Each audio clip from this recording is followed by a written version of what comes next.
Olá, boa tarde. A gente começa essa edição de sexta-feira, 24 de março, do Câmara Repórter, primeira edição, falando do trabalho do Corpo de Bombeiros nessa crise. A corporação já atendeu até agora cerca de 150 chamados da população. Com o início dos ataques criminosos feitos por uma facção aqui no estado, o Corpo de Bombeiros vem sendo acionado com muita frequência para conter incêndios e outras ocorrências. Desde o dia 14 de março, quando iniciaram os ataques em série, a corporação atendeu cerca de 150 chamados. Pelos relatórios, os três primeiros dias tiveram um maior índice de ocorrência, depois disso eles foram reduzindo de forma gradativa.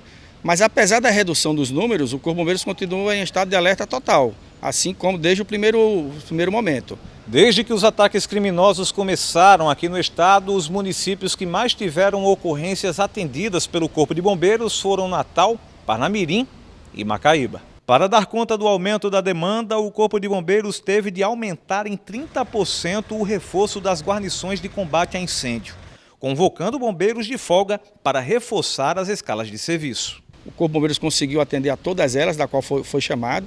Também houveram ocorrências no interior do estado, onde também houve esse aumento da capacidade operacional. E naquelas ocorrências que o bombeiro foi requisitado a sua presença, ele atendeu a todas, trazendo a população que poderia contar com o Corpo de Bombeiros também nessas situações. Segundo o coronel Franklin Araújo, comandante operacional do Corpo de Bombeiros aqui no estado, apesar das ocorrências estarem diminuindo, a corporação segue em estado de alerta. Estatisticamente, os números mostram que as ocorrências elas reduziram, eu diria até bem significativamente, né? Mas independente disso, os ataques é sabido que não acabaram, continuam ocorrendo em menor número, mas o estado ainda está passando por essa situação. Então o Corpo de Bombeiros continua em estado de alerta total, pronto para, se necessário, atender as ocorrências que vão entrando na nossa central de gerenciamento de emergência. Então, para a gente, a situação continua da mesma forma como nós nos preparamos desde o primeiro dia. Parabéns, então, ao Corpo de Bombeiros que está aí protegendo a sociedade, sendo essa barreira entre a criminalidade e a população, tanto o Corpo de Bombeiros como também todas as forças de segurança, Polícia Militar, Polícia Civil, policiais penais, as outras forças, Polícia Rodoviária Federal e aí todo o sistema de segurança que está ajudando, protegendo a população contra esses criminosos. E que bom que essa crise está passando, que os ataques estão a cada dia diminuindo. De ontem para anteontem, por exemplo, foram 2 ataques. Realmente, os números caíram bastante. Mas agora a gente fala desses ataques porque a ponte de Igapó ficou no meio de uma confusão de informações sobre o comprometimento da estrutura depois de uma explosão que aconteceu na terça-feira. E aí o ITEP chegou a dizer que a estrutura da ponte não foi comprometida. Vamos relembrar e ver essa declaração enviada pelo diretor do ITEP, Marcos Brandão. Foi visto que não houve nenhum dano em decorrência dessa explosão, considerando que o artefato era composto por pólvora prensada, a pólvora tem um baixo poder de detonação, consequentemente não tinha potencial, não tinha condições de abalar a estrutura da ponte. Agora, no momento da realização da perícia, foi vista uma fratura em uma das colunas, uma das vigas da ponte. Aquela fratura não tem nada a ver, não se correlaciona com a explosão do artefato ontem. Aquela fratura em decorrência de um processo de degradação estrutural da ponte e cabe ao DENIT fazer a avaliação daquela fratura. Ao ITEP cabia apenas a realização da perícia para constatar se houve algum dano e foi constatado que não houve nenhum dano em decorrência da explosão. Então, a explosão não causou nenhum abalo na segurança da ponte. Depois, o CREA fez uma vistoria e constatou que a ponte realmente teve a estrutura danificada. Para esclarecer o que aconteceu, os órgãos envolvidos, CREA, ITEP e outras entidades chamaram a imprensa. Depois da polêmica, ITEP e CREA resolveram se pronunciar numa entrevista à imprensa. O Conselho Regional de Engenharia e Arquitetura falou sobre o resultado da visita técnica feita à Ponte de Igapó após a explosão de uma bomba no local, ocorrido na última terça. O resultado apresentado pelo CREA contraria o que foi dito pelo ITEP de que a estrutura da ponte não foi afetada e que a rachadura do concreto era antiga. Lá verificamos que naquele local onde teve o artefato realmente houve o impacto da estrutura, não era uma ação de falta de manutenção, até porque o próprio CREA já vem acompanhando há alguns anos esta questão da manutenção da ponte e foi aí que a gente fez o contato e divulgamos e alertamos, porque é importante frisar que o CREA ele fez essa visita técnica, identificou e nós estamos preparando um relatório para entregar ao DENIT. Durante a coletiva, o CREA esclareceu que os danos causados pela explosão na ponte de Igapó somente não foram maiores porque o trecho já está interditado devido às obras na Avenida Felizardo Moura. Do elemento estrutural, ocorreu uma fratura na parte do concreto com exposição da parte do concreto pretendido, que é a bainha onde fica a cordoalha, onde fica tracionada. Então essa bainha não está mais tracionada, portanto não dando mais sustentabilidade ao tabuleiro da ponte nesse trecho. Vai ter um parecer técnico, como foi falado, do CREA-RN, dando as diretrizes e propondo também as soluções, como eu já falei, a questão de proteção externa, né? E também já foi dito, como estou reafirmando aqui, que a liberação desse tráfego só deverá ser feito após esse reforço nas transversinas. Além do CREA e do ITEP, participaram da coletiva a Secretaria Estadual de Infraestrutura e o DENIT, que aguardam um relatório técnico do CREA para adotar as medidas necessárias para a recuperação da estrutura afetada. O governo federal garantiu todo o apoio para que esses serviços possam ser reparados o mais breve possível e que possamos ter, de fato, a normalidade da nossa ponte. Nós temos hoje 2 contratos ativos, ambos são de manutenção, uma de manutenção rodoviária, outra de manutenção chamado PROARTE. Certamente os possíveis reparos não estão inseridos nos quantitativos de serviços contemplados nesses 2 contratos. Então a empresa será acionada para fazer a avaliação, o diagnóstico, proposição de solução e a gente aditivar o seu contrato. A vantagem é que o contrato já existe, já está assinado, nos dá alguma celeridade. O diretor do ITEP falou sobre a repercussão do resultado da visita que os profissionais de engenharia legal da instituição fizeram ao local. Segundo Marcos Brandão, a visita foi somente para coletar provas para um laudo criminal, que tem como objetivo apenas responsabilizar os culpados pelo atentado. Ou seja, o diretor do ITEP voltou atrás sobre a declaração precipitada de que a ponte não estaria comprometida. Olha, o ITEP é um órgão de perícia criminal, então como houve um crime, havia necessidade do ITEP estar presente, que ele é o único órgão de atribuição exclusiva para a produção da prova. Né? Então o ITEP deveria estar presente e estava lá com o setor de engenharia legal. Né? Nós temos engenheiros todos capacitados para fazer análise. Agora, a nossa análise é no aspecto criminal. É primeiro para materializar o crime, né, para constatar que houve uma explosão, depois para estabelecer a dinâmica e depois para estabelecer uma provável autoria de quem cometeu aquele crime. Então, nós utilizamos toda a engenharia nossa para esse aspecto da investigação criminal, para investigar o crime.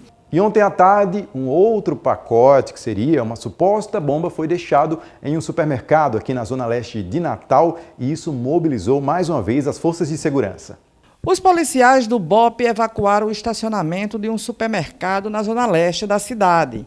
A suspeita era que um pacote semelhante a uma caixa de panetone deixada no local poderia se tratar de uma bomba.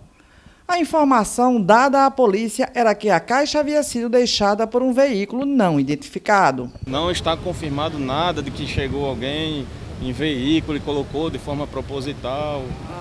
Isso aí não está confirmado de jeito nenhum. O esquadrão antibomba foi chamado e detonou o artefato por medida de segurança, sem ter a confirmação que realmente se tratava de uma bomba.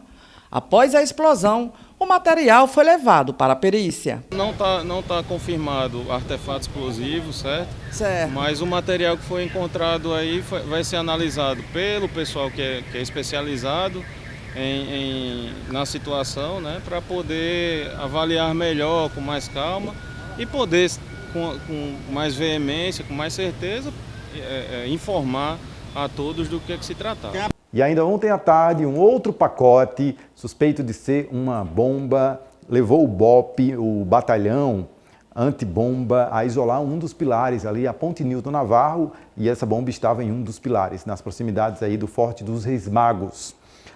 O artefato foi recolhido pela Polícia Militar para análise e a gente continua então vendo aí os desdobramentos desses ataques. E a Secretaria Estadual de Saúde fez uma reposição de medicamentos ao município de São Gonçalo do Amarante, na Grande Natal. A cidade perdeu 10 milhões em remédios em um dos incêndios criminosos na semana passada. A Secretaria Estadual de Saúde entregou na manhã desta quinta-feira, dia 23 de março, ao município de São Gonçalo do Amarante 160 mil itens. São medicamentos como anti-inflamatórios, analgésicos, corticoides e antibióticos, e ainda itens farmacêuticos, como luvas, seringas, agulhas e catéteres. O objetivo é auxiliar o município da Grande Natal a recompor o estoque, atingido por uma ação criminosa à Central de Abastecimento Farmacêutico no último dia 17 de março.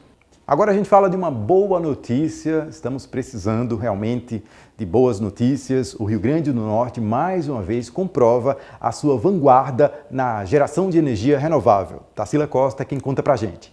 A geração de energia elétrica tem apresentado crescimento no Rio Grande do Norte. Um levantamento realizado pelo Sebrae junto à empresa de pesquisa energética apontou que o estado cresceu 51% entre 2017 e 2021, com perspectivas de aumento nos próximos anos. A chegada e consolidação das energias renováveis são fatores apontados para justificar os índices. A matriz eólica possui 380 empreendimentos, seguida pela solar com 179 empreendimentos, com presença ainda de 35 matrizes fósseis, 2 de biomassa e uma hídrica. A vocação do Rio Grande do Norte no tocante à energia se confirma em outros números. O estado já é o 9º maior produtor de energia no Brasil e o 2º do Nordeste. Entre as perspectivas para os próximos anos estão a energia eólica offshore, no mar, com estudos em andamento para a viabilização de um porto-indústria e a exploração do hidrogênio verde. A seguir, a Câmara de Natal tratou sobre a campanha da Fraternidade 2023 em uma audiência pública hoje pela manhã. Daqui a pouquinho. Em Natal e no Rio Grande do Norte, ONGs enfrentam dificuldade para manter inúmeros animais resgatados das ruas diariamente. É necessário que sejam criadas políticas públicas que auxiliem as ONGs nesse trabalho. O acúmulo de animais nas ruas gera doenças, sofrimento e procriação descontrolada das espécies. Convidamos a sociedade a abraçar essa causa. Uma campanha da União Pet Brasil. Para ser herói não precisa voar como um avião, não. Basta somente querer e ajudar, ter um bom coração. Todo mundo tem um bom motivo que pode fazer a diferença na vida de alguém. O GAC-RN precisa desse seu superpoder de fazer o bem, de fazer o bem na vida de alguém.